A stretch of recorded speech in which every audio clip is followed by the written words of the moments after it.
غنی خان کو پشتو زبان کا کیٹس کہا جاتا ہے۔ وہ پختونوں کے سیاسی دیوتا اور عدم تشدد کے فلسفے کے دائی خان عبدالغفار خان المعروف باچا خان کے صاحبزادے تھے۔ انہوں نے تعلیم تو کیمیکل انجینئرنگ میں حاصل کی۔ وہ مصور، نقاش اور سنگ تراش بھی تھے، لیکن نام انہوں نے شاعری میں کمایا۔ غنی خان نے اپنے والد کی طرح عملی سیاست میں بھی حصہ لیا۔ انہوں نے اپنی عملی زندگی کا آغاز شوگر ملز میں بطور فیکٹری مینیجر کے کیا۔ 1944 کے عام انتخابات میں وہ ہندوستان کی مرکزی اسمبلی کے ممبر بھی منتخب ہوئے۔ شکست قفس، فانوس اور غنی کی کرنوں کے نام سے ان کی شاعری پر مشتمل 3 کتابیں شائع ہو چکی ہیں۔ غنی خان کی انگریزی زبان میں ایک تصنیف دی پٹھانس بھی ہے، جو پختونوں کی تاریخ، تہذیب، ثقافت اور نفسیات پر ایک اعلیٰ پائے کی تحریر ہے۔ انہیں مجذوب فلسفی بھی کہا جاتا ہے۔ ان کا فلسفہ آخر تھا کیا؟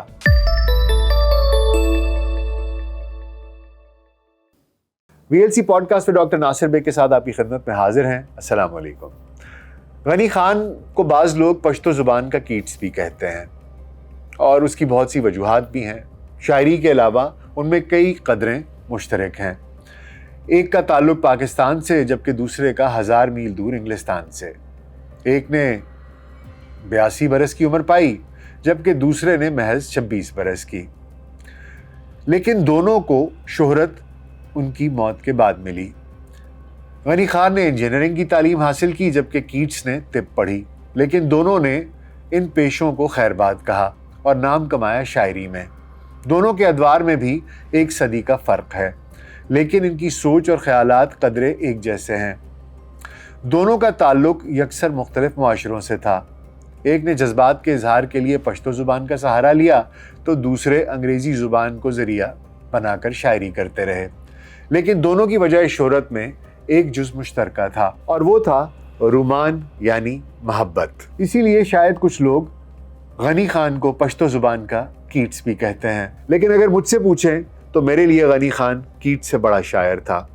اس کی شاعری میں فلسفہ بھی ہے، رومان بھی ہے، محبت بھی ہے، طنز بھی ہے، مزاح بھی ہے، اور بہت بے باکانہ اور بہت جرأت مندانہ شاعری ہے۔ ان کے کچھ کلام کو میں آپ کی نظر بھی کروں گا، لیکن پہلے غنی خان کی زندگی پر ایک نظر ڈال لیتے ہیں۔ غنی خان کا پورا نام خان عبدالغنی خان تھا۔ وہ پشتونوں کے سیاسی دیوتا، عدم تشدد کے فلسفے کے دائی اور مشہور زمانہ تحریک خدائی خدمتگار کے بانی خان عبدالغفار خان المعروف باچا خان کے بڑے صاحبزادے تھے۔ 1914 میں چارسدہ کے مشہور گاؤں اتمانزئی میں پیدا ہوئے۔ ابتدائی تعلیم پشاور کے نیشنل ہائی اسکول سے حاصل کی، اور خدائی خدمتگار تحریک کے قائم کردہ مدرسے آزاد ہائی اسکول اتمانزئی سے میٹرک کا امتحان پاس کرنے کے بعد جامعہ ملیہ دہلی سے تعلیم حاصل کی۔ وہ بچپن سے ہی بے حد ذہین تھے۔ ایک بار ممتاز عالم حسین احمد مدنی اتمانزئی تشریف لائے تو غنی خان نے عربی زبان میں 20 منٹ دورانیے کا خطبہ استقبالیہ پیش کیا۔ مفتی صاحب نے ان کو گلے لگایا اور ماتھے پر بوسہ دے کر باچا خان سے دریافت کیا کہ یہ عربی بچہ کون ہے، تو باچا خان ہنس دیے اور جواب دیا کہ یہ میرا بیٹا ہے۔ غنی خان خود بتایا کرتے تھے کہ انہوں نے قرآن پاک کے 15 پارے حفظ کیے تھے، جبکہ ان کے چھوٹے بھائی عبدالولی خان حافظ قرآن تھے۔ 1928 میں غنی خان برطانیہ چلے گئے، جہاں انہوں نے فن مصوری کی مہارت حاصل کی۔ 1931 میں کیمیکل انجینئرنگ کرنے کی غرض سے تعلیم حاصل کرنے کے لیے وہ امریکہ چلے گئے۔ اس وقت ان کے والد فرنگی سامراج کے خلاف جد و جہد کر رہے تھے، جس کی وجہ سے انگریز حکومت نے نہ صرف ان کی جائیداد ضبط کر لی بلکہ باچا خان کو جیل میں بھی ڈال دیا۔ والد کی قید پر غنی خان ہندوستان واپس آ گئے۔ ہندوستان پہنچ کر غنی خان جب ملاقات کی غرض سے والد سے ملنے جیل گئے تو اس وقت باچا خان کے ساتھ جواہر لال نہرو اور مولانا ابوالکلام آزاد بھی اسی بیرک میں قید تھے۔ باچا خان نے غنی خان کو پینٹ شرٹ میں دیکھا تو بہت ناراض ہوئے۔ مولانا ابوالکلام آزاد اور جواہر لال نہرو باچا خان کے پریشانی کو بھانپ گئے۔ بعد میں جواہر لال نہرو نے اپنی بیٹی اندرا گاندھی کے ساتھ غنی خان کو بھی رابندر ناتھ ٹیگور کی درسگاہ شانتی نکیتن میں داخل کرا دیا۔ شانتی نکیتن میں غنی خان نے فن مصوری سیکھا۔ شانتی نکیتن سے فارغ ہو کر غنی خان کچھ عرصہ الہ آباد رہے اور پھر 1940 میں تخت بھائی شوگر ملز میں ٹیکنیکل فیکٹری مینیجر کے عہدے پر کام کیا، مگر والد کی سیاسی سرگرمیوں کی وجہ سے انہیں 1943 میں اس ملازمت کو خیر بات کہنا پڑا۔ غنی خان 1944 کے عام انتخابات میں ہندوستان کی مرکزی اسمبلی کے ممبر بھی منتخب ہوئے، اور قیام پاکستان سے کچھ عرصہ قبل انہوں نے فرنگی حکومت سے آزادی حاصل کرنے کے لیے ایک تنظیم ظلم پختون بھی قائم کی۔ سن 1947 سے سن 1954 تک غنی خان نظر بند رہے۔ یہی 7 سال ان کی شاعری کے لیے بہت نیک فال ثابت ہوئے۔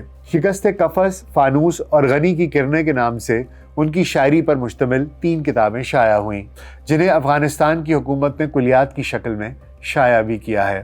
خدائی خدمتگار تحریک کے رسالے پختون میں ان کی نظمیں اور نثر پارے دا لیونی گڈے مڈے یعنی دیوانے کی خرافات کے عنوان سے شائع ہوتے رہے۔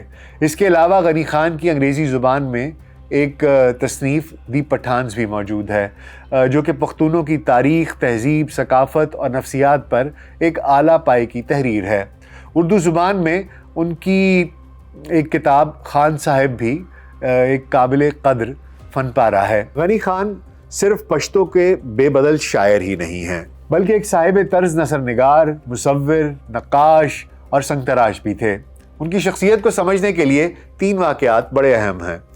کہا جاتا ہے ایک دن ایک گداگر غنی خان کی خدمت میں اپنی بے بسی کی فریاد لے کر حاضر ہوا اور مالی مدد کی درخواست کی۔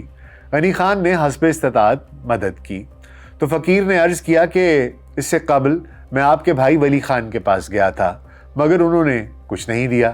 غنی خان نے ہنس کر جواب دیا کہ وہ ولی ہے اور ولی اللہ سے مانگتا ہے، میں غنی ہوں اور لوگ غنی سے مانگتے ہیں۔ اسی طرح تبلیغی جماعت کے کچھ لوگ غنی خان کو دعوت دینے کے لیے ان کے حجرے تشریف لائے اور خان کو نصیحت کرنے لگے کہ اللہ کی راہ میں نکلو، یہ بہترین راستہ ہے اور لغویات میں اپنا وقت ضائع کرنا دانائی نہیں ہے۔ غنی خان نے اپنے ملازم کو اشارہ کیا اور اشاروں میں کہا کہ ان سب کو شراب پیش کرو۔ جب شراب لائی گئی تو غنی خان نے امیر صاحب کو پینے کے لیے کہا۔ امیر صاحب بہت نادم ہوئے اور کہا کہ خان صاحب، ہم تو آپ کو لغویات سے بچنے کی ترغیب کرنے آئے ہیں اور دعوت کی تعلیم دینے آئے ہیں، اور آپ ہمیں شراب پیش کر رہے ہیں۔ یہ کیا غضب کر رہے ہیں آپ کہ ہمیں شراب پیش کر رہے ہیں؟ غنی خان نے پستول نکال کر امیر صاحب سے کہا، جام اٹھاؤ۔ امیر صاحب نے سراسیمگی کے عالم میں جام اٹھا لیا، مگر جب پیالہ منہ کے قریب لے جا رہے تھے تو غنی خان نے کہا، مت پیو۔ امیر صاحب کی خوشی اور حیرت دیکھ کر غنی بولے، پہلے اللہ تعالیٰ کے دین کے لیے قربان ہونا سیکھ لو، پھر دوسروں کو نصیحت کرنا۔ پستول سے ڈرتے ہو اور اللہ سے نہیں۔ غنی خان کی اخلاقی جرت کمال کی تھی۔ اپنے والد کی طرح وہ بھی عدم تشدد کے حامی تھے۔ غنی خان کے اکلوتے بیٹے فریدون خان کی ایک دن اپنے مزارے سے کسی بات پر انبن ہو گئی، تو میں ہو گئی، اور اس کے بعد بات ہاتھا پائی تک پہنچ گئی۔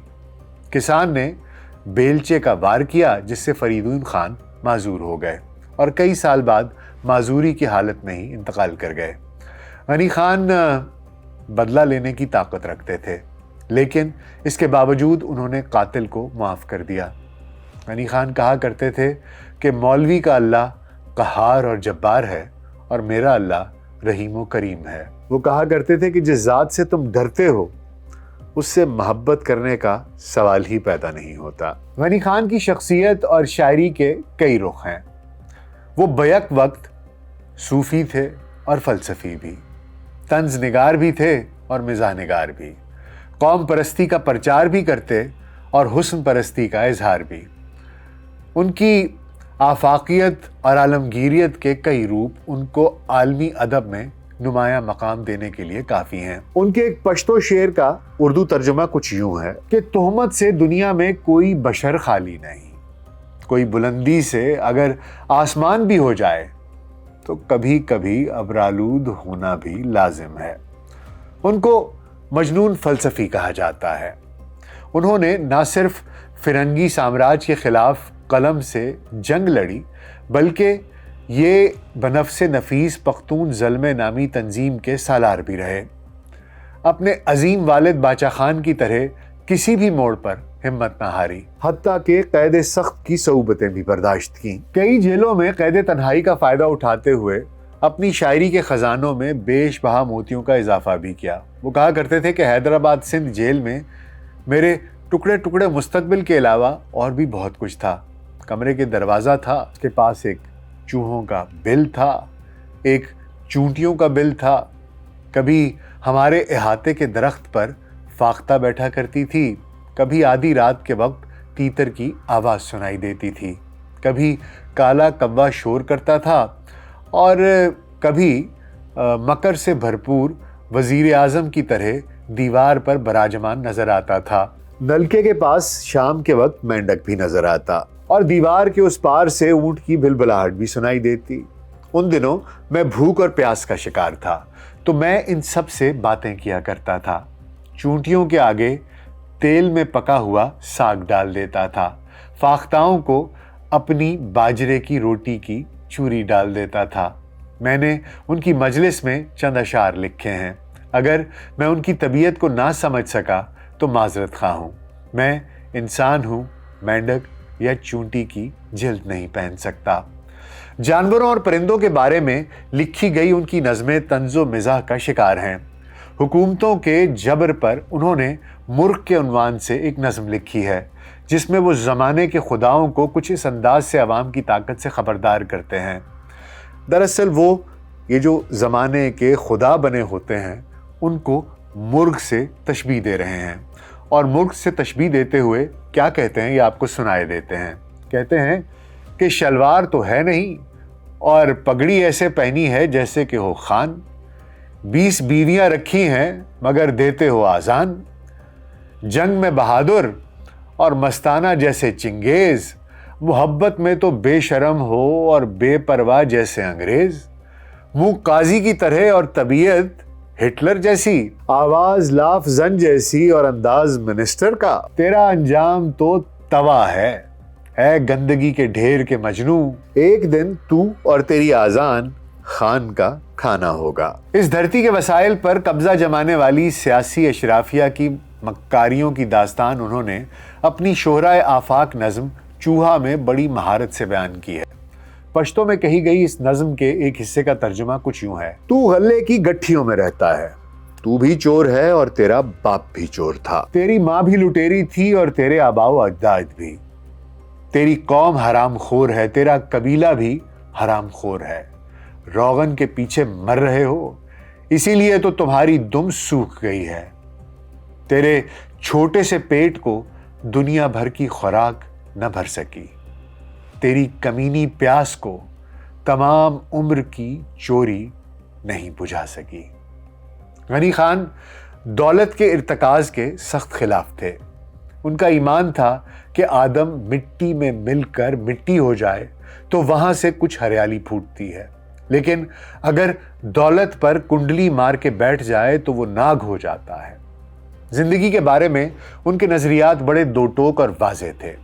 اپنی نظم زندگی میں انہوں نے اپنے خیالات کا اظہار جس انداز میں کیا ہے اس کا ترجمہ کچھ یوں ہے: تمام مخلوقات موجودات رب کی ملکیت ہیں، میں تو صرف ایک شام کا مہمان ہوں، باغ ہو، انگور ہو یا مے خانہ ہو، میں تو بس ایک جام کے لیے آیا ہوں، گل و نرگس و نسترن جمالی ہیں، میں تو صرف دیدار کے لیے آیا ہوں، چھوٹی تتلی کی طرح غنچہ و گل کی بہار دیکھتا ہوں، میں بذات خود ایک شمع کی طرح پگھل رہا ہوں، محبوب کے حسن و جمال سے میرا کیا تعلق، مستی کے بحر بے قراں سے رنگ کا ایک قطرہ لایا ہوں، مشعل ذات کی روشنی میں سورج کی تلاش کر رہا ہوں۔ ایک صوفی کی طرح انہیں بھی اس کائنات کے رب کی تلاش تھی۔ اپنی اس تلاش کا جو نتیجہ انہوں نے اخذ کیا اسے شعر کی صورت میں اس طرح بیان کیا، جس کا ترجمہ کچھ یوں ہے کہ اگر محمد صلی اللہ علیہ وآلہ وسلم راکب ہیں تو ہر مرکب براق ہے، ہر صاحبان کعبہ ہے اگر اس میں ابراہیم ہو، اگر نیت برائے بیت اللہ ہے تو ہر راستہ تم کو مکہ لے جائے گا، اگر نسیم بہار کا گزر ہو تو ہر قبر گلو گلزار رہے۔ غنی خان کو لیون فلسفی یعنی پاگل یا مجذوب فلسفی بھی کہا جاتا ہے۔ اپنے جذبات کو وصیت نامی ایک پشتو نظم میں انہوں نے جس طریقے سے پرویا ہے اس کا ترجمہ کچھ یوں بنتا ہے: اگر میں بحالت غلامی مر جاؤں اور میری قبر پر سبز پتھر لگے ہوں تو میری قبر پر تھوکنا. اگر میں مصاف زندگی میں اپنے خون سے نہیں نہایا تو مجھے غسل میت دے کر مسجد کو گندا مت کرنا. اے میری ماں، اگر دشمن کی فوج میرے جسم کو ریزہ ریزہ نہ کرے تو پھر میرے لیے مت رونا. میں اپنی زمین بے ننگ کو باغ عدن بنا دوں گا، ورنہ پختونوں کے کوچہ و بازار کو ویران کر دوں گا. زندگی کے بارے میں غنی خان نے اپنا فلسفہ بڑی صراحت سے بیان کیا ہے. ان کی ایک طویل پشتو نظم کا اردو ترجمہ کچھ یوں ہے کہ شراب میں سے خمار و مستی نکال دو تو کیا رہ گیا، کڑوا پانی. جس میں سرور و غرور نہ ہو وہ زندگی کس کام کی. جب دل میں محبت کرنے کی لگن نہ رہے، جیسے مرجھا کر خاک میں ملنے والا پھول، یا نور کا شعلہ، یا ایک مٹھی گرد. جس زندگی میں تکلیفیں نہ ہوں، جیسے بغیر نمک کا طعام. ہونٹوں پر مسکان نہ ہو تو ایسے جیسے ایک جام مٹی سے بھرا. جوانی میں تکلیف نہ ہو، جیسے میدان میں تلوار جس کی چمک نہ کھنک، زنگ آلودہ و بیمار. جب خوب آرام و سمام ہو، یاری جائیداد کے بل پر ہو، تو خربانوں بھی شیریں بنتی ہے اور ہر ٹرو پرو ایرا غیرہ بھی فرحات بنتا ہے.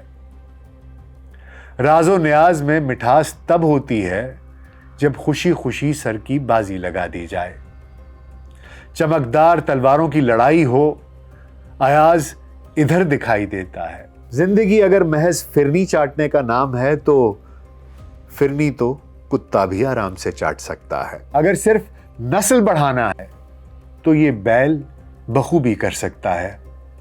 زندگی نہ شکم ہے نہ محل، نہ لال نہ جواہرات کا ڈھیر، نہ یارو نہ معشوق، نہ باغ اور نہ پھول. زندگی مسلسل چلنے کا نام ہے، گر کر اٹھنے کا نام ہے. اس لمحہ سوز اور اس لمحہ ساز، کچھ ہنسی مسکراہٹ، کچھ رونا دھونا.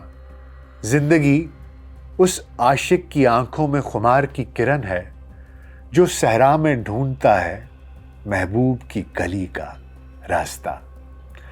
اگرچہ غنی خان کے نزدیک زندگی مسلسل چلنے، گر کر اٹھنے، کبھی خوشی اور کبھی غم کا نام تھا، لیکن تھے تو وہ آخر ایک انسان. اقبال کی طرح انہوں نے بھی اپنے رب سے ایک شکوہ کیا، دنیا کے مصائب کا، زندگی کی بے ثباتی کا. غنی خان نے زندگی کے نشیب و فراز سے تنگ آ کر اپنی معروضات پیش کی، جن کا اردو ترجمہ کچھ یوں ہے: میں شمع شمع کہتا رہا اور تم نے مجھے پروانہ بنا دیا. میں چھوٹی چھوٹی مچھلیوں کا شکار کھیلنے گیا تھا، تو نے مجھے مگرمچھ کے سامنے لا کھڑا کر دیا. میں نے قصدن کہا کہ فقیر ہوں میں، تو نے سچ مچ فقیر بنا دیا. میں جنگجوؤں کی نقل اتار رہا تھا، تم نے میرے گھر پر جنگ مسلط کر دی. میں تو کچھ نہیں کہہ سکتا، شکووں سے تم خفا ہوتے ہو. تو سچ یہ ہے رب جلیل کہ تم میرے ہنسی مذاق کو نہیں سمجھتے. یہ ایک تاریخی اور آفاقی حقیقت ہے کہ سچی اور کھری بات کرنے کی جرت 3 لوگ کر سکتے ہیں.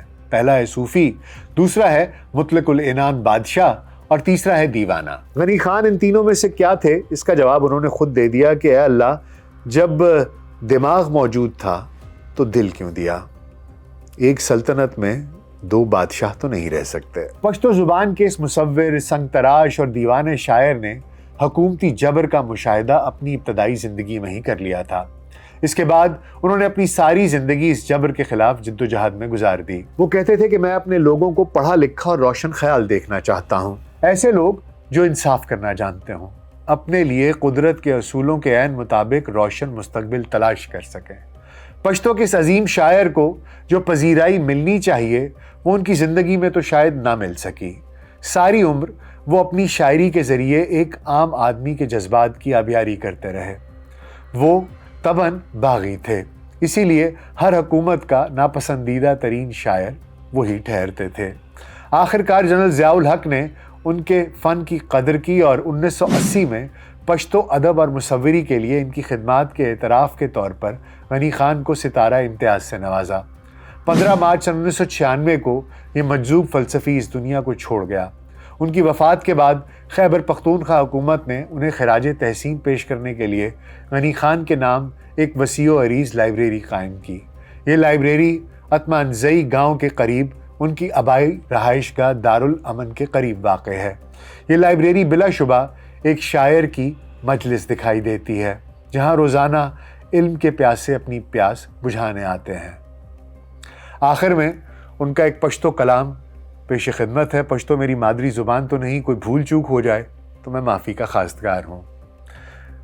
غنی خان کو ملا سے بڑی شکایت تھی اور ملا سے ایک سوال کرتے ہیں، کچھ سوال کرتے ہیں، وہ آپ کی خدمت میں عرض ہیں کہ وایا وایا ملا جانا یوند پوستے کا جواب، یوند وصال دے کا جنون دے کا آرام کا اضطراب، یوند امام دے کا گلفام دے کا ممبر دے کا محراب، کا یو مست غند جہان کے رنگین خوب دے دا سراب، کہ لمحہ دا نور گٹل دی